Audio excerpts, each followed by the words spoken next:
Magandang araw sa ating lahat.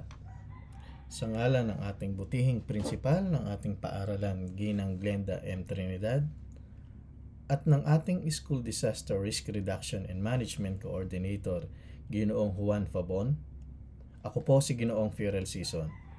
Guro, ay magbabahagi sa inyo ng kaunting kaalaman upang maging ligtas sa anumang sakuna ang ating pamamalagi sa paaralan. Batid ng lahat ng ating bayang Marikina ay nakatungtong sa linyang maaring magdulot sa napakalakas na lindol na magsasanhi ng isang napakalaking dilubyo sa lahat ng mga mamamayang maapektuhan nito. Ito ang tinatawag na West Valley Fault Line. Ang lindol naman na maaring maganap mula rito ay ang tinatawag na The Big One, na magdudulot ng 7.2 magnitude. Ito ay sadyang napakalakas na pwedeng magwasak ng malalaking gusali, anumang tibay meron ito.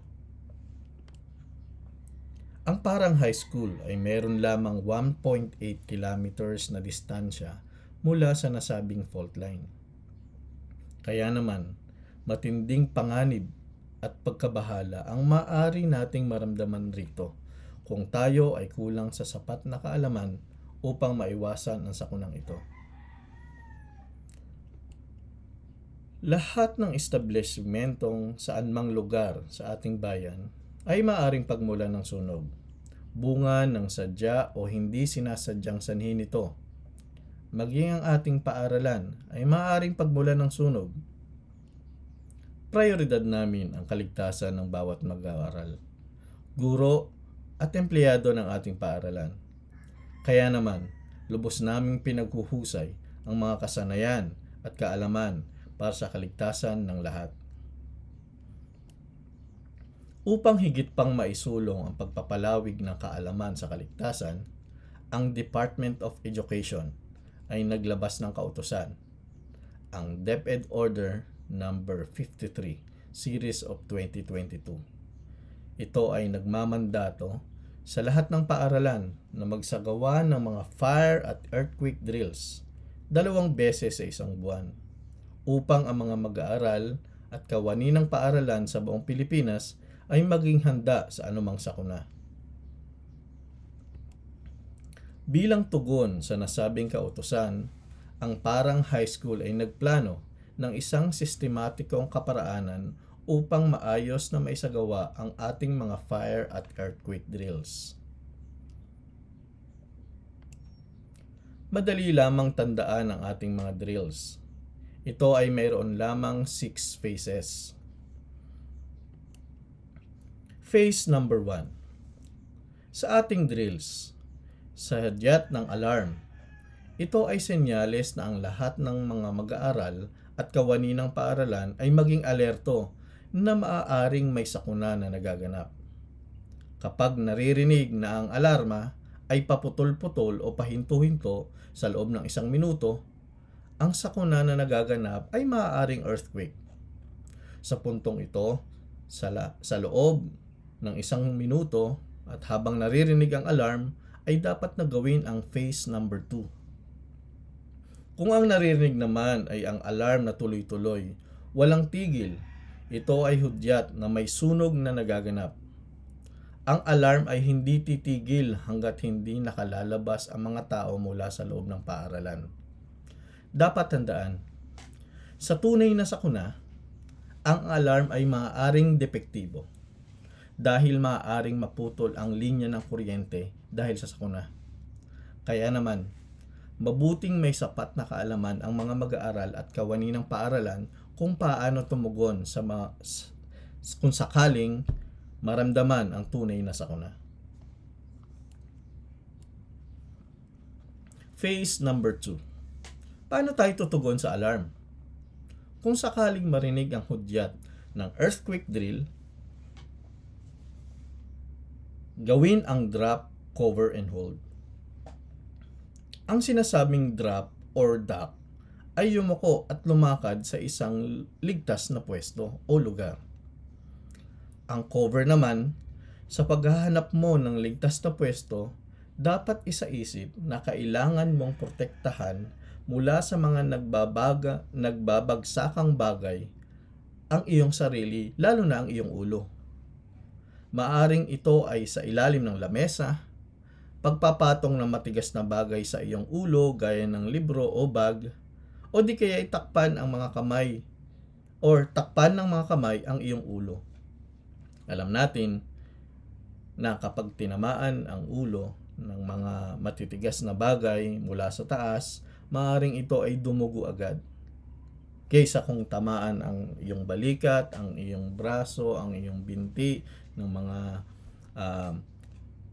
delikadong bagay mula sa taas, ay kaunti lamang ang dulot nito sa ating katawan. Mainam na protektahan ang ating mga ulo. Ang hold naman ay ang pananatili sa ligtas na kinalalagyan ang iyong sarili mula sa yugyog ng lindol habang ito ay hindi pa humuhupa.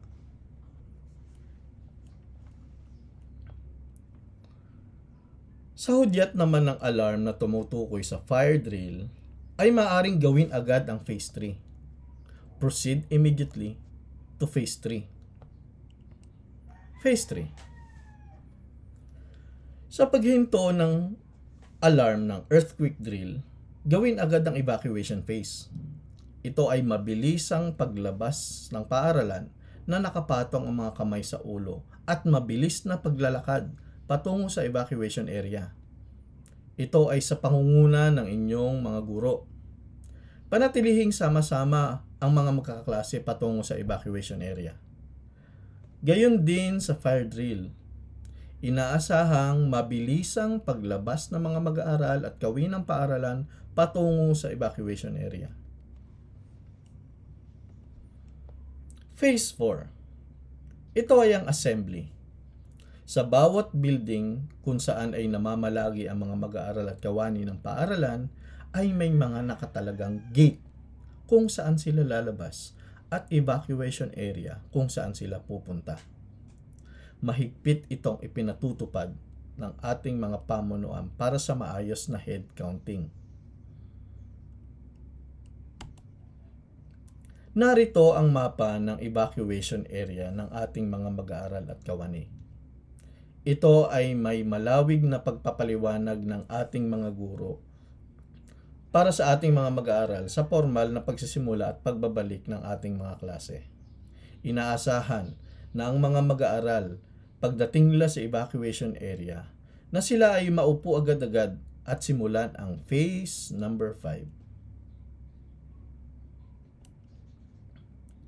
Phase number 5 naman. Sa tulong ng ating mga guro at ilang piling mag-aaral, ay isinasagawa ang head counting.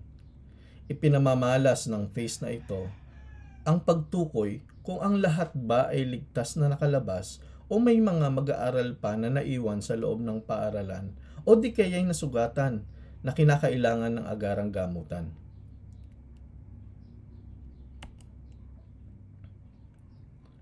Phase 6 at huling phase. Kung nai-report na ng mga guro sa kinaukulan na sila ay kumpletong nakalabas ng ligtas at naisagawa ng maayos ang drill, maaari na mag-announce ang namamahala ng drill na all clear. Ito ay hudyat na tapos na ang drill at maaari nang bumalik sa kanilang classrooms. Kung sakali naman ang sakuna ay tunay at nasa evacuation ang mga mag-aaral, ang ating butihing prinsipal ang magbibigay ng hudyat kung ano ang susunod na gagawin. Maaaring dito ay pasundo na ang mga mag-aaral sa kanilang mga magulang.